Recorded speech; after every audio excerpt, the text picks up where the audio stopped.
What are some of the top interview mistakes that you hear about? It's a great one. Number one, not coming professionally dressed. From an appearance standpoint, they come in kind of looking like they just came off the golf course. So make sure you bring like an extra set. If you have to jump on a Zoom interview after work or during a lunch break, make sure you have a clean shirt, a sport coat, something simple to really kind of show your professionalism. So that to me would be one of the top ones. Understand who's going to be in the room, whether that's a general manager, whether that's a golf professional, committee members, and you can ask that information before the interview. Who else may be there that I'm going to be introduced to? So you can maybe do a little bit of homework, prior to engaging with people, research what their backgrounds are, what line of business they might be in. So you can develop rapport as you come into that interview.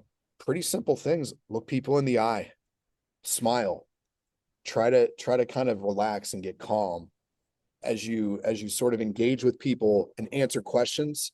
Take a pause. Don't necessarily have to answer the question right at that second. Listen and try to have a more thorough, thoughtful answer.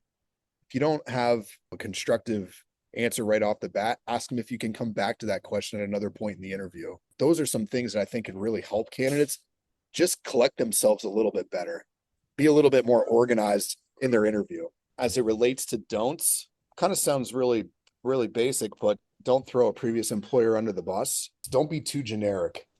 Sometimes I find candidates are just giving generalizations, conceptual concepts. They're not really giving specifics as it relates to their experience or answering the question directly.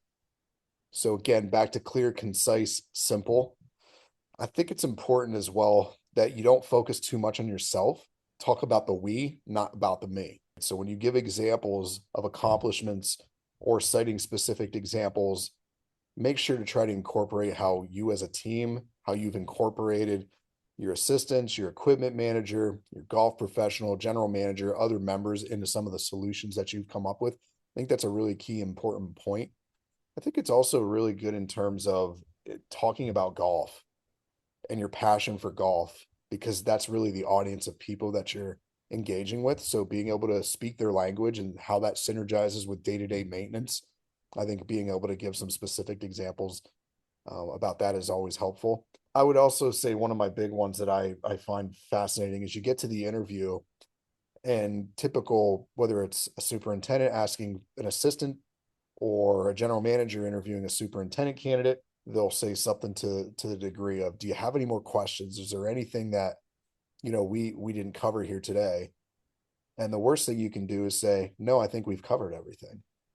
It is your golden opportunity to sell yourself and tell that hiring person, hiring committee, why you're a great fit for the role, what excites you about the role, and where how you see yourself kind of aligning to their vision, achieving their goals. I think that's a really important piece, to end an interview and tell them you want the job. You've worked so hard up to that point, put all this time into a resume, a cover letter, maybe one or two rounds of screening, and then you get to that moment and you don't ask for the job. I think that that's a really important piece. And then lastly, I would say from a don'ts perspective, don't waste the opportunity to not interview the people on the other side. It's a two-way street. So you need to come in there with calibrated questions that you need to answer to make sure it's the right fit for you. So many times candidates get, I think, just very enthusiastic, excited because they get an opportunity to interview for a job. And that excitement sort of, I think, overcomes the importance of actually making sure, is this the right fit for you? So asking questions, about what their commitment is to long range improvements, course projects, what's been sort of their capital spend over the last 5 years, how many rounds of golf do they see? And those are some simple ones, right? That's not a full laundry list, but I think that gives you a perspective of, is this the right fit? You have to address the elephant in the room as well. I find too many candidates probably play it safe in interviews to try to appease a committee. You'll lose. So if there's an issue, underlying issue on the golf course, if there's been turnover within the department, lack of stability at the governance level, you got to ask those questions before you take on a job. So you don't take on something that you could have asked out in an interview. It's your opportunity, and you have the right to ask those questions. In terms of like best interviews that I've seen are for the people who are most prepared. While they follow the direction of a committee, a search firm, application process, they're doing their due diligence and their research prior to. So they're contacting, whether it's finding out information on club members, they're finding information through an architect, suppliers. They're doing that research ahead of time so they can come into that interview well prepared for just good rapport, but also direct conversation. No BS, straight to the point kind of conversation. So I think being able to research the club, find out information on their budget, find information on their capital expenditures, find information about their, do they lease, do they purchase, what does that equipment inventory look like?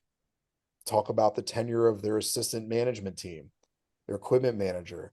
I mean, these are all important key components that you need to do your research on prior to that interview.